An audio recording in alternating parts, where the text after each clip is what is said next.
Ya, saudara, saat ini saya berada di hotel di tempat Saka Tatal dan juga kuasa hukum dari Saka Tatal baru saja tiba di hotel di mana nanti rencananya akan ke Pengadilan Negeri Cirebon. Ini sekitar 15 hingga 20 menit lagi, di mana nanti agendanya memang akan ada sidang lanjutan terkait dengan PK Saka Tatal yang akan dilanjutkan. Memang ini adalah sidang kelima begitu ya, di mana nanti agendanya akan mendengarkan ahli.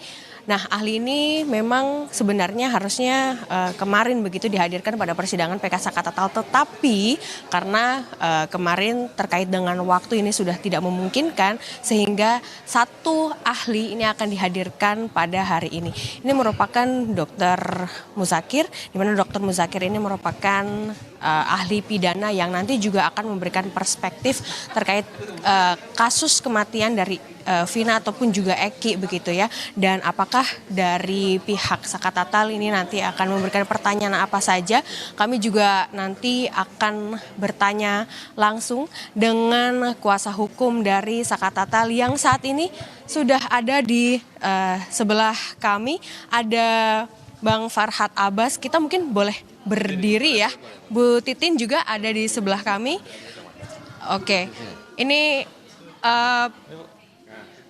Bang Farhad Abbas dan juga Ibu Titin ini yang sudah ada di hotel dan tadi juga sudah bersama Saka Tatal. Kita akan bertanya terkait dengan sidang hari ini. Nah, hari ini kan ada ahli yang akan dihadirkan, satu ahli lagi yang akan dihadirkan. Ini kira-kira apa saja nanti yang akan ditanyakan oleh pihak dari Saka Tatal ke ahli begitu? Bang Farhad dulu mungkin. Yang jelas hari ini adalah hari pakar hukum pidana Profesor Muzakir dari Universitas Islam Indonesia. Ya, di mana tolong diam itu, di mana ahli ini ya tentang, kita bicara tentang persoalan PK, pembunuhan, kemudian tentang kejanggalan-kejanggalan yang terjadi, tentang ada duanya LP, pembuktian, visum, terus kita juga menyangkut pasal tentang PK, pasal pembunuh 340, 338, pasal penyertaan, turut serta. Nah, kemudian Kalau dari kemarin kan juga sudah ada ahli begitu ya, Bang Farhad dan juga Bu Titin. Ini apakah yang mungkin materi yang akan disampaikan atau perspektif baru dari ahli pidana yang akan disampaikan hari ini tuh cukup sama atau seperti apa? ya tentunya masing-masing ahli ya, ketika kita mendapat tulisan itu diskusi pasti berbeda. Yang jelas penyebab kematian gitu. Kalau Prof. Muzakir nanti akan menyatakan bahwa apa penyebab kematian itu, apakah kecelakaan atau pembunuhan. Dia pasti akan membandingkan dengan beberapa contoh. Ada sebuah kecelakaan yang dimana kematian akibat kecelakaan itu. Contoh kasus Garut, ya, karena terjadi kecelakaan akhirnya timbul ada kasus pembunuhan korban lainnya, kan kira-kira begitu. Nah, nanti kalau perkara kita ini emang bahwa selama ini memang kasus kecelakaan kok tiba-tiba dibuat kasus pembunuhan gitu. Kan berbeda kalau misalnya, tahu kan kasus Garut itu? Oke, tahu. Artinya korbannya belum meninggal kan, tapi karena ingin dihilangkan ya akhirnya dibunuh, kan kira-kira seperti itu. Oke, baik, tapi dari perspektif yang kemarin sudah ahli berikan keterangannya di pengadilan, kalau menurut Bu Titi nih sekarang puas nggak dari kuasa hukum Saka Tatal terkait dengan kesaksian atau keterangan dari ahli yang kemarin sudah diterangkan? Ya sangat puas lah, karena apalagi dari forensik kan, kalau misalnya ada TKP di belakang showroom berarti harus ada darah, harus ada bagian-bagiannya, apakah itu tanah, apakah itu rumput yang menempel di tubuh korban ketika dibawa ke rumah sakit, karena kan ada beberapa TKP gitu. Kalau versinya tuntutan ternyata kan tidak ada bersih dan tidak ada dicantumkan di dalam visum juga, misalnya ditemukan lumpur, ditemukan tanah di bagian tubuhnya, kan nggak ada gitu. Itu tubuh juga bersih, tidak tercantum pula di visum. Jadi sangat puas juga dengan keterangan saksi-saksi lainnya. Kami sangat puas dari tim ya. Dari keterangan saksi dan juga novum yang kemarin juga sudah dibacakan, artinya memang ada indikasi berbeda gitu ya Bu dengan hasil tuntutan yang dibacakan oleh hakim pada saat itu. Ya sangat berbeda lah. Kalau dari dulu sih saya dari 2016 sudah meyakini nggak ada pembunuhan atau pemerkosaan, apalagi sekarang dengan dukungan tim dari Jakarta, kemudian juga dengan keterangan-keterangan lainnya. gitu yang dihadirkan. Oke, baik. Ini kan saksi hari ini ada satu ya, Bang Farhat, ada dari ahli yakni Dr. Muzakir. Apakah nantinya akan ada saksi lainnya nih yang akan dihadirkan? Memang minta supaya Uya Kuya hadir, tapi nggak tahu kalau hari ini hakim masih memberi kesempatan, kita akan lanjutkan dengan penambahan satu saksi. Tapi kalau tidak, ya berarti Anggota itu Mas Polres yang sudah bersurat. Nah, ini aku juga mau tanya, ini terkait dengan kemarin kan Pak Susno juga sempat menyebutkan begitu ya, ada kok dari Polres pindah ke kota gitu. Nah, ini apakah dari polisi sudah ada follow up? Karena saya dengar dari pihaknya Sakatatal ini sudah mengirimkan surat undangan begitu untuk Polres agar bisa menjadi saksi di persidangan. Ini bagaimana? Dari Bang Farhat dulu? Jadi Dari Senin Mas saya kirim surat. Jadi peninjauan kembali ini merupakan satu kesempatan minimal klarifikasi untuk mendukung data jaksa ya tentang titik terang persoalan ini. Harusnya polisi-polisi atau ada yang bilang kita fitnah itu hadir, khususnya dari Polsek Talun yang ada olah TKP pada tahun 2016 lalu. Sehingga jangan hanya bilang sudah dihukum apa? Karena korban kita juga sudah dianiaya tapi katanya saling pukul-pukulan, tidak seperti itu. Ayo kita hadir di sini dan nanti kita uji gitu. Yang jelas saya udah bertemu dengan semua lawyer semua ya, mau berdebat, mereka nggak punya itu bukti saintifik crime investigation itu dia nggak punya gitu. Kenapa? Karena mereka itu hanya berdasar keterangan-keterangan aja. Si Dede aja ditanya, kamu kenapa yakin pembunuhan? Karena pengakuan Rudiana, pengakuan Aib dengan Dede aja. Jadi dia seorang polisi nggak bilang oh dari SMS-nya, dari WA-nya ini, dari hasil darah, dari DNA, nggak ngomong kayak gitu. Makanya sangat simpel banget. Makanya saya bilang yang salah siapa? Mereka bilang polisi, jaksa yang salah. Karena jaksa yang P21, ya udahlah, polisi benar, polisi hebat, jaksa. Jaksa juga bilang udah benar juga, jadi yang mana ya? Berarti melalui peninjauan kembali, melalui ya. Tapi saya yakin setelah persidangan ini, jaksa pasti ada satu kesimpulan. Karena walaupun kemarin Peggy bebas, dan kalau dituduh pasal pra-peradilan, dituduh pasal pemerkosaan, nggak akan pernah P21 perkara itu. Kenapa?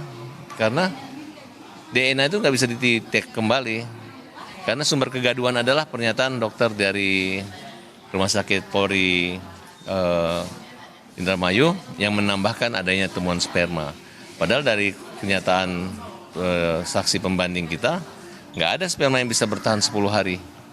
Nah, Kemarin dari itu dari ahli di luar, kalau di dalam nggak ada, karena sperma itu bentuknya cairan dan dapat didorong dengan cairan, misalnya kencing hilang, misalnya dengan waktu yang lama hilang, nah, misalnya dengan dipencet hilang kalau pada laki-laki, tapi kalau pada perempuan ya kalau dia masuk dia hamil, kalau dia keluar makanya nggak hamil, apalagi pernah ada proses mandi jenazah, nah, kemudian kuburnya udah dimasuk di dalam tanah hampir 10 hari, nah, kemudian pengakuan dari tukang mandi jenazah bahwa diobok-obok sampai dalam. Dari awal tidak ada ciri-ciri pemerkosaan. Kalau ada lawyer yang mengatakan ada darah, ya darah itu pendarahan aktif itu mens. Oke. Ya, mens. Oke, baik. Dan ada pembaliknya. Oke, baik. Dalamnya nggak rusak. Oke. Kalau mengatakan turun 30 itu bukan gara-gara masa ada orang memperkosa 11 orang digilir. Oke, baik. Oke, siap. Sayang banget nyimpan pembalutnya gitu. Oke, baik. Tapi kita mungkin akan fokus ke sidang hari ini lagi ya. Bagaimana dengan saksi Bu Titin tadi kan sudah disebutkan bahwa dari pihak dari Sakatatal ini sudah mengirimkan undangan agar dari Polres ini datang untuk menjadi saksi. Apakah itu sudah ada tanggapan dari Polres? Saya kirimkan surat itu hari Senin. Saya sendiri yang kirimkan supaya sampai ke tangan yang bersangkutan. Hari Senin saya datang ke Polres Sumber, saya disampaikan 2 surat. Untuk anggota yang ada di sana, saya sampaikan 2 surat ke anggota Polsek Talun, saya suratkan 1 surat ke Kapolres Cirebon Kota. Nah, dari 5 surat itu sampai hari ini tidak pernah ada jawaban. Ibu Kapolres Sumber kan perempuan, kami sedang memperjuangkan yang dulunya anak laki-laki usia 15 tahun. Kami mohonkan Ibu mengizinkan karena informasinya belum sampai ke meja Kapolres. Nah, nyangkutnya di mana surat itu? Karena dari hari Senin saya kirimkan, harusnya sidang hari Selasa. Kami masih punya waktu hari ini untuk bersidang, untuk menghadirkan saksi fakta. Nanti kita mohonkan kalau mereka hadir. Jamnya jam 10 Bu, masih ada waktu Bu. Oke, baik. Berarti dari pihak Sakatatal ini sebenarnya mengharapkan sekali untuk Polres Kapolresta Kapolres Sumber ini bisa datang di persidangan. Mengizinkan anggotanya, bukan dia yang mengizinkan anggotanya untuk hadir di persidangan. Karena kan saya juga berkirim surat itu kop suratnya kok bukan kop surat saya yang pengacara kampung, kop suratnya Pak Farhat Abbas. Masa sih gitu, kalau kop suratnya pakai saya mah nggak didengar lah.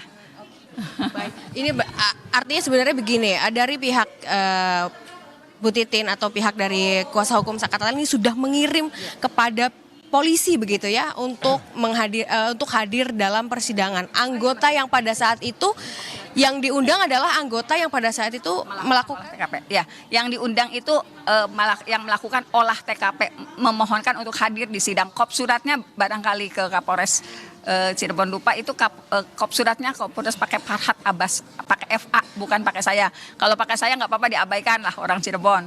Ini kop suratnya pakai kop surat Farhat Abbas FA, warnanya oranye itu ya Mas ya. Barangkali mana sih kop suratnya gitu. Kop suratnya pakai itu. Jadi kop suratnya pengacara nasional bukan pengacara kampung, diharapkan bisa hadir. Oke, itu adalah satu yang diminta sekali dari kuasa hukum Sakatatal bahwa hari ini polisi dari Polres Sumber ini bisa hadir di persidangan, apalagi anggota yang pada saat itu melakukan olah TKP. Nah ini tentu saja nanti bisa menjadi penguat begitu ya Bu ya untuk persidangan hari ini. Apakah nanti yang akan diberikan keterangannya oleh polisi yang melakukan olah TKP. Nah pertanyaan terakhir adalah untuk Bang Farhat, apakah yakin untuk PK ini bisa menang dengan menghadirkan saksi-saksi dan juga ahli yang kemarin sudah berbicara begitu? Justru saya nggak akan takabur mengatakan saya yakin, tapi saya tanya mereka, kalian masih yakin bahwa ini pembunuhan dan pemerkosaan kan? Ya kan? Artinya sih yakin dengan kondisi seperti ini, dengan Dede mencabut, Teguh mencabut, semua mencabut. Widya Mega hadir. Iya, Widya Mega hadir, semua apa masih yakin? Kita ini bukan menarik imparan ngarang-ngarang loh, pembunuh dibilang kecelakaan. Justru visum di Sunan Gunung Jati itu adalah kecelakaan. Nah, karena kecelakaan inilah yang kita mengatakan kita menarik lagi pola pikir Pak Hakim. Kenapa dulu saksinya jaksa nggak dihadirkan? Kenapanya sumpah gitu? Ini akhirnya jadi begini gitu. Kemudian mana handphone itu katanya ada perintah untuk mengajak membunuh tanggal 17 Agustus 2016. Transi percakapan mana? ada. Ya, tidak ada. Kemudian tes DNA, kemudian tes sidik jari itu tidak ada, nggak dimiliki mereka. Oke, berarti poin-poin untuk investigasi krim itu nggak ada sama polisi sekali. bersyukur dengan Peggy dikabulkan pra-peradilannya, jadi jaksa tidak repot-repot untuk memberi petunjuk yang mungkin tidak akan pernah tercapai, yaitu adalah siapa pemilik DNA. Karena sudah 7 orang dihukum pidana seumur hidup gara-gara dituduh memperkosa. Padahal tidak ada kejadian pemerkosaan. Baik, berarti kita akan nantikan nanti saudara bagaimana proses dari sidang PK Sakatatal yang akan dilanjutkan di Pengadilan Negeri Cirebon. Terima kasih Ibu Titin, terima kasih Bang Farhat.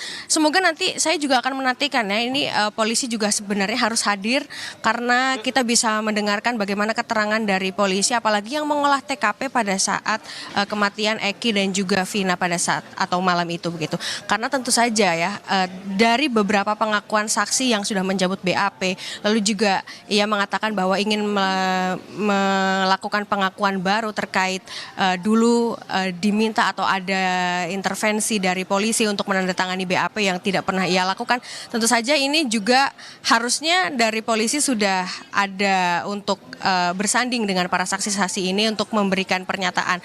Atau tadi yang disebutkan Bu Titin bahwa untuk polisi ini sebaiknya hadir untuk bisa mengklarifikasi ataupun juga memberikan keterangan bahwa memang jika polisi tidak melakukan penganiayaan kepada Sakatatal ataupun juga 7 terpidana lainnya yang kini masih berada di penjara. Nah untuk saat ini kita masih menunggu karena baru saja Bang Farhat Abbas bersama dengan Titin, kuasa hukum dari Sakatatal ini sudah mulai bersiap. Sebentar lagi kita akan menuju ke Pengadilan Negeri Cirebon untuk melihat atau mendengarkan proses dari sidang PK Sakatatal. Hari ini ada satu ahli yang akan dihadirkan, di mana tadi juga saya sudah melihat, yaitu Dr. Muzakir yang nantinya akan memberikan perspektif baru terhadap kematian Eki dan juga Vina. Tentu meskipun dari ahli ini belum mengatakan apa saja yang nanti mungkin akan diterangkan begitu ya. Ia hanya mengatakan nanti apa yang akan ditanyakan oleh pihak jaksa, pihak dari kuasa hukum Saka Tatal dan juga hakim yang ditanyakan kepada dirinya, barulah ia akan menjawab sesuai dengan kapasitas yang ia tahu. Tetapi memang kalau kita lihat ya, ini kan sudah memasuki sidang kelima begitu, di mana pada sidang kedua novum yang sudah dibacakan oleh kuasa hukum dari Saka Tatal ini semuanya ditolak oleh jaksa penuntut umum. Dan kita akan lihat bahwa untuk hari ini seperti apa jalannya persidangan dan apakah sidang PK Tatal ini akan masuk ke Mahkamah Agung. Kembali ke Anda. Baik, terima kasih Abel Insani dari salah satu hotel di Cirebon, di mana Saka Tatal dan kuasa hukumnya berkumpul sebelum menuju ke Pengadilan Negeri Cirebon. Nanti akan kami perbarui juga informasi dari Anda, Abel. Terima kasih.